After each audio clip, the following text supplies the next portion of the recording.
Surviving super-Earths. Are these alien worlds paradise or death traps? Hey, cosmic explorers. Welcome back to another mind-blowing journey through the universe. Today, we're diving into a question that's haunted dreamers and scientists alike. What would it be like to set foot on a super-Earth? An alien world that sounds like Earth's bigger, badder cousin? These planets, lurking in the habitable zones of distant stars, promise liquid water and maybe even life. But are they cosmic paradises or deadly traps waiting to obliterate us? For your safety and my sanity, I'm volunteering to be flung across the galaxy to test these worlds firsthand. Spoiler alert. It's not going to be a vacation. Buckle up for a 20-minute thrill ride through some of the universe's most tantalizing and terrifying super-Earths. Let's find out if we'd survive or meet a gruesome end. Part 1. The Allure of Super-Earths. Picture this. A planet just like Earth, but supersized. Super-Earths are rocky worlds, 1 to 10 times Earth's mass, often orbiting in the Goldilocks zone of their stars, where it's not too hot, not too cold, and liquid water might exist. With over 5,000 exoplanets discovered, these super-Earths are the rock stars of the cosmic stage, teasing us with the possibility of alien life. Scientists drool over their potential, but here's the kicker. Just because a planet's in the habitable zone doesn't mean it's habitable for us. So, to separate paradise from peril, I'm suiting up and getting yeeted to a lineup of the most famous super-Earths. First stop, a fan favorite that sounds too good to be true. Let's go. Part 2, Kepler-22b, the oxygen overdose. Our first destination is Kepler-22b, a super-Earth 2.1 times Earth's size and 9 times its mass, orbiting comfortably in its star's habitable zone. Scientists call it a prime candidate for life, with conditions that might support liquid water. Sounds like Earth's twin, right? Let's drop in and see. As my spacecraft touches down, I'm pumped. The air analysis comes back. 32.8% oxygen. Sweet. I'm an oxygen-breathing Earthling, so this should be a breeze. But wait, 32.8% is way higher than Earth's 21%. My heart skips a beat. Too much oxygen is a problem, folks. On a super-Earth like this, with its thick atmosphere and high pressure, I'm staring down hyperoxia, oxygen poisoning. Within minutes, my face and hands start twitching. I feel dizzy, maybe even a bit euphoric, like I've had one too many cosmic cocktails. But the fun stops fast. My vision narrows like I'm stuck in an old movie tunnel. My heart's racing, my lungs are screaming, and my cardiovascular system's about to call it quits. 10 minutes in, I'm staggering, barely able to stand. My lungs collapse under the pressure and I'm done for. But oxygen's not the only threat. What if the atmosphere's loaded with carbon dioxide? High CO2 means hypercapnia, and that's a whole new nightmare. I'd be gasping for air, my heart pounding like a drum solo. Headaches would hit like a sledgehammer. My eyes would blur, and I'd be blind in no time. Nausea, convulsions, and yep, you guessed it, my heart and lungs would tank. 10 minutes max and I'm a goner. And let's not forget the atmosphere itself. Kepler-22b's thick, heavy air could whip up superstorms that make Earth's hurricanes look like a gentle breeze. If there's sulfur dioxide or nitrogen oxides mixing with water vapor, I'm talking acid rain that'd burn me from head to toe. Imagine standing in a shower of battery acid while lightning bolts the size of skyscrapers zap around me. Oh, and alien gases we've never even heard of? They could corrode me from the inside out. Kepler-22b might be in the habitable zone, but it's a cosmic death trap. Time to bail. Part 3. TRAPPIST-1e, a crowded cosmic neighborhood. Next up, we're zooming 40 light-years away to TRAPPIST-1e, one of 7 Earth-sized planets packed tighter than sardines around a cool red dwarf star. 3 of these worlds, including TRAPPIST-1e, sit in the habitable zone with possible liquid water. Standing on TRAPPIST-1e, I look up and see its sister planets, TRAPPIST-1b and 1c, looming in the sky like Mars and Venus on steroids. It's a jaw-dropping view, but don't get too cozy. These planets are so close, closer than Earth to the Moon, that asteroid impacts are probably a daily special. Imagine an asteroid getting shredded by a neighboring planet's gravity, turning into a meteor shower that rains fire on TRAPPIST-1e. One wrong step, and I'm toast, flattened by a cosmic rock. Even if I dodge the meteors, the red dwarf star's stellar winds are no joke. These high-speed streams of charged particles slam into the planet, heating and stripping its atmosphere. My sensors show the temperature spiking from a comfy 35 degrees Celsius to a scorching 73 degrees Celsius in minutes. I'm roasting like a marshmallow. Worse, TRAPPIST-1e is tidally locked, with one side forever baking under the star and the other frozen solid. This creates insane temperature swings and winds that howl like banshees, tearing across the surface. I'm talking gusts so fierce they'd knock me flat, pummeling me with debris. My suit's holding, for now, but the constant hot-cold cycle feels like I'm half in a sauna, half in a deep freezer. TRAPPIST-1e's cosmic neighborhood is a wild party, but I'm not sticking around for the after-party. Next, Part 4, Kepler-186f, Earth's doppelganger or deadly twin. Now we're landing on Kepler-186f, the poster child for Earth-like exoplanets. It's just 10% bigger than Earth, 40% heavier, with a balmy surface temperature of 23 degrees Celsius and an atmosphere packing 24% oxygen. Near perfect for humans. My sensors are screaming, paradise. Could this be the cosmic Eden we've been searching for? Let's take a closer look. The landscape is lush, maybe even dotted with alien plants. But here's the catch.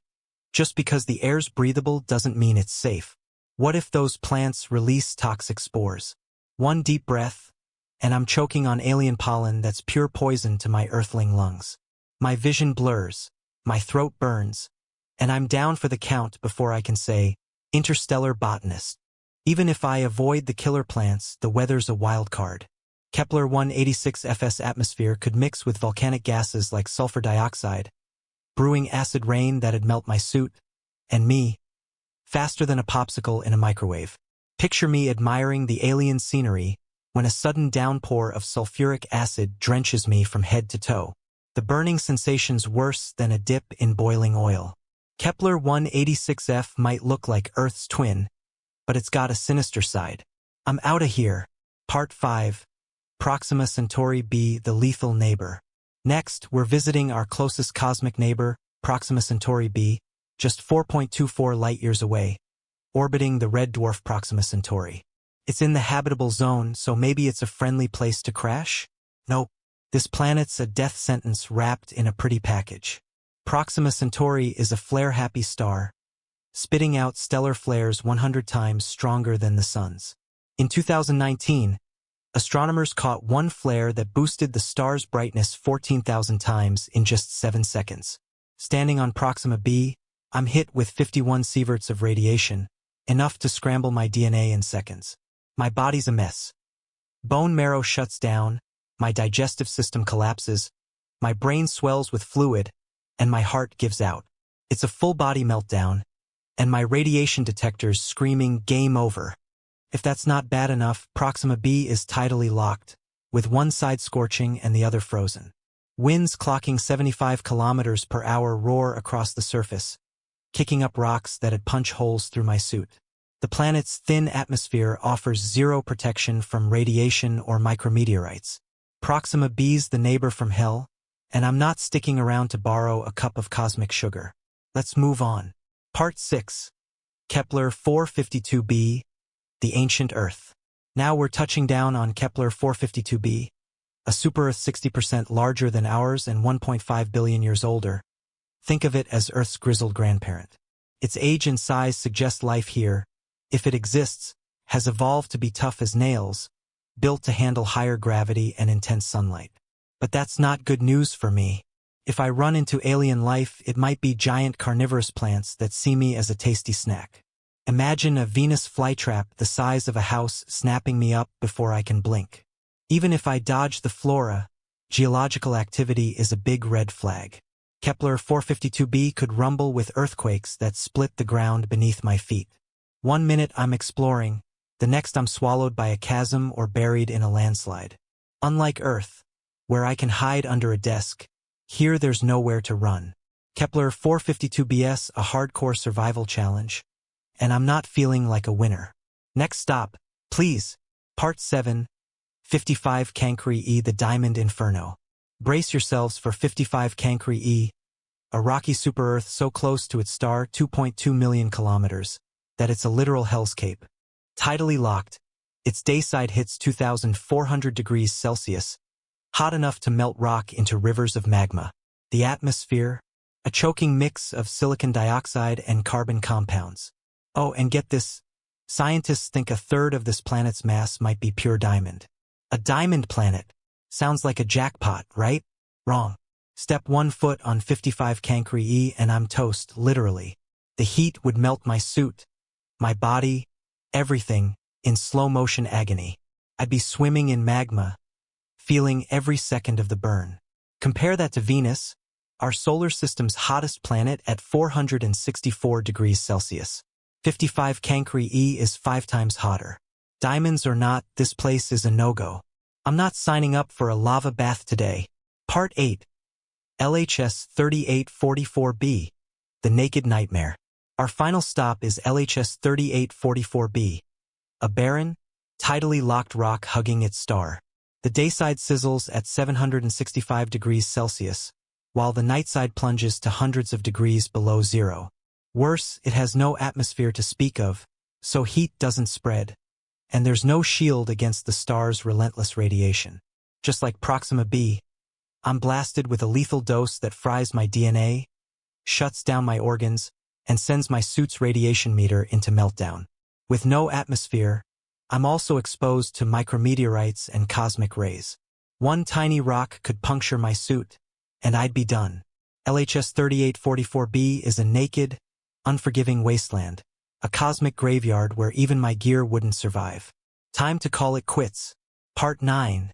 The Cosmic Takeaway. Phew, what a wild ride. From oxygen overdoses on Kepler-22b to magma baths on 55 Cancri E, I've been poisoned, burned, irradiated, and pummeled in every way the universe can dream up. These super-Earths, with their habitable zone hype, are anything but welcoming. Acid rain, killer plants, stellar flares, and earthquakes. Each planet has its own unique way of saying humans, stay out. With over 5,000 exoplanets confirmed, the universe is a treasure trove of danger and mystery. Every world we've visited today, from TRAPPIST-1 ES meteor showers to LHS 3844 BS radiation storms, reminds us how fragile we are beyond Earth. But that's what makes space exploration so thrilling. The unknown fuels our curiosity, pushing us to dream bigger, prepare better, and maybe one day find a true cosmic home. For now, though, I'm sticking to Earth, where the air's breathable and the rain's just water. Thanks for joining me on this death-defying cosmic adventure. If you loved diving into these alien death traps, smash that like button, share this video, and hit subscribe for more interstellar mysteries.